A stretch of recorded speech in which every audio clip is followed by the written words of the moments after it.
On SME OnPoint this week, we look into the Africa Continental Free Trade Area and the specific opportunities that are available for small businesses. The agreement aims to create a single continent-wide market for goods and services, as well as businesses and investment that can reshape African economies. On the back of Africa Day, which was observed yesterday, and the month of May in general being Africa Month, where do you start to take your business to make sure that it takes advantage of the agreement, and what are the potential challenges that are there for the taking? And for more, I am joined by a representative of the Export Credit Insurance Organization, Ms. Sindiso Ndlovu. And Ms. Ndlovu, thank you so much for joining us on SME OnPoint. Can you just take us through what are the immediate benefits and advantages, as well as opportunities that are there for small businesses watching us today, that they can take advantage of the Africa Continental Free Trade, and where do they start? Thank you very much for welcoming me. Just before I delve deep into the issues of the opportunities that are there, I just want to highlight that as the ECIC, we actually conducted a survey at the beginning of this year just to try and understand how much South African SMEs in particular are aware of the African Continental Free Trade Area Agreement. I think just from the results, there was, it showed quite a lack of awareness. So I'm actually glad to be here and having this conversation, because I think this is one of the ways of unlocking and making people aware that there is an agreement on the continent that is opening up markets. And those markets, I think, because in South Africa, particularly, the focus of a lot of exporters has actually been in SADC, where the bulk of South African exports are going. But as the ECIC, I think we've seen a lot of trade flows that are there to West as well as East African markets. So particularly for those businesses that are looking more at trade finance, we have observed that West African markets, by sheer numbers that they have, if you compare it to the population that we have as SADC, they actually carry the bulk of the trade that is there on the continent. Right. It's interesting that you talk about that survey. Is it perhaps the lack of simplification of what the agreement entails that the respondents of that survey say that they don't know much about the agreement?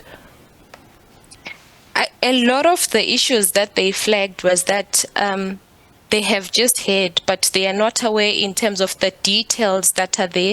So I think collectively as the ECIC, we are also collaborating with SA Inc.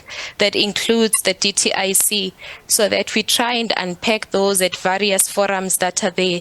And from the challenges, obviously, as you are mentioning, one of the issues that they have raised is the issue of, they do not know where the markets are. They do not know what kind of goods are sold in those specific markets as well. So those are some of the issues, as well as the bureaucracy and the red tape. Some people are not even aware in terms of the paperwork and what is required if one is interested in actually exporting. Yeah, but let's take this last minute while I have you on air, just to talk about where they can go in order to get all the full information about how they can actually access those export opportunities as well as markets. Where can business owners go? Which is the one portal where they can get all the information that they need?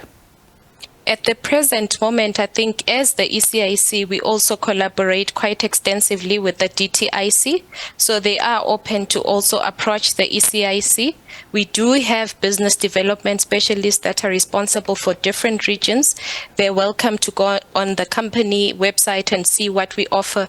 But we've also seen quite a lot of information from South African Revenue Services that they also have on their website in terms of highlighting the path if you are interested in actually exporting under the agreement. Yes. Ms. Sindiso Ndlovu, I'm afraid that's all we have time for today. She's the political, economic and research analyst at the Export and Credit Corporation and Bureau, and we've been talking about the opportunities that are available for small businesses in the Africa Continental Free Trade Area Agreement. And now 2 weeks ago, we introduced a small tab on the SME OnPoint looking at encouraging mental wellness among small business owners. We asked experts in the field to share tips and insights that can help us going and keep us going, especially now with the economy the way they are and our own personal finances getting dented. Our contributor this week is Dr. Vuyo Yogwe. He's a medical doctor and a mental health advocate. Let's hear what he has to say. When it comes to owning a business or being a manager, the most important thing is that distinction of the two, your job and yourself. For your job, you need proficiency. That means excellence because you've got the skills and you know the tactics and the techniques. And there's you. You constantly need to have fuel for consistency. In your business or at the workplace, if ever you feel that you're overwhelmed, you are imbalanced, and you are not coping, it is important to take a break. That is prioritization of mental health. And remember, you cannot pour from an empty cup.